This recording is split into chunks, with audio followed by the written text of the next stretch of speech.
Welcome to Bakin and Bookin! So today we're going to be making a blackberry pie, and I'm going to be talking about this book that I just finished, Beach Read by Emily Henry. It's going to take me too long to actually make the dough for this because it has to be gluten-free. So I bought the pie shell. So we're just going to be making the filling and talking about the book.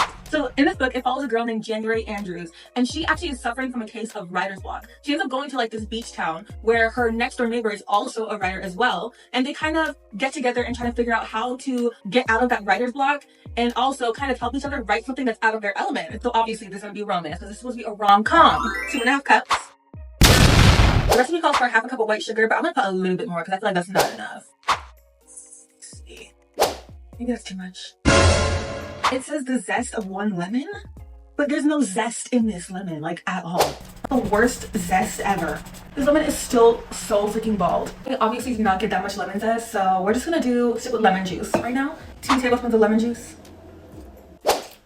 Let's do a little bit more because we couldn't get the zest, so I'm gonna do another tablespoon just in case. 2.5 tablespoons of cornstarch just to thicken it up. Stir.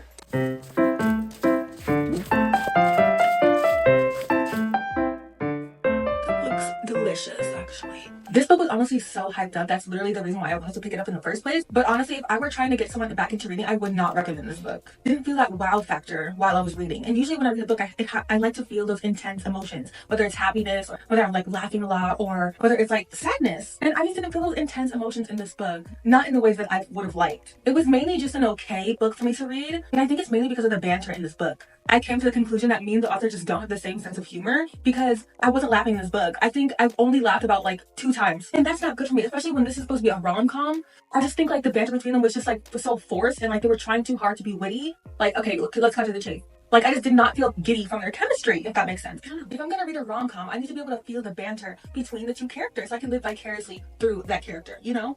With all that being said, I would say that I actually did get through this book. Like, I didn't feel the need to DNF it just because, like, I was like, okay, this is, like, getting interesting. But this book would just be something that I would pick up to pass time, to be honest. It was a short book, too. It was, like, a little over 330 pages, so, like, it wasn't too bad. And there were times in the book where I actually did relate to the characters' feelings when it came to, like, relationships and, like, having to experience betrayal and how because of, like, that betrayal, you actually start to question your reality, start to, like, question, like, what was even real in the first place if you even knew that other person because of how bad that betrayal was, you know what I mean? And the book did describe those feelings well. Like, I actually really did relate to it, which I did appreciate. So you did well there. And I am going to say that I actually did tear up a little bit towards the end of the book for reasons I will not disclose because we don't do spoilers here, even though I would really like to. It was just like little water pooling in my eyes, little tear droplet, that's it. It also doesn't have rereadable energy. Like, I don't think that I would actually read this again if I were like bored and I'm just like, oh, let me just like pick up another like read just so I can get through my reading stuff. I don't think that I would pick this book back up again. And so because of those reasons, I'm giving this book a 3.5 stars. I have also noticed that a lot of people do hype up this author, Emily Henry.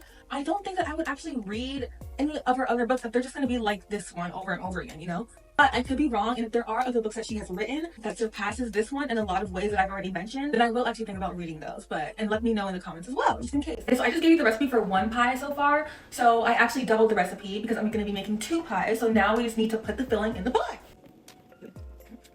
Taste test.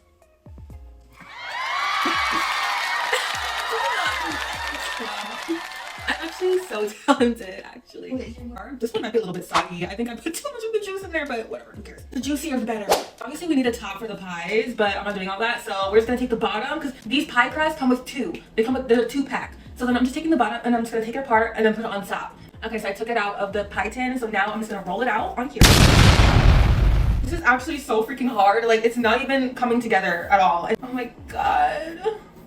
This looks so freaking bad. How am I gonna do the top? Okay, so I finally got the freaking top on, but it looks freaking busted out. Did my best, whatever. I just need to put egg wash on each of the pies and just drizzle that on. Ew.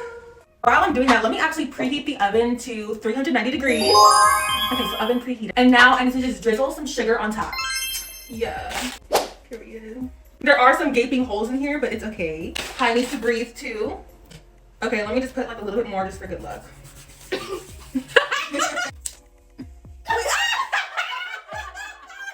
Stop! This is so ugly. Oven is done preheating, so now time to put it in the oven. Woo!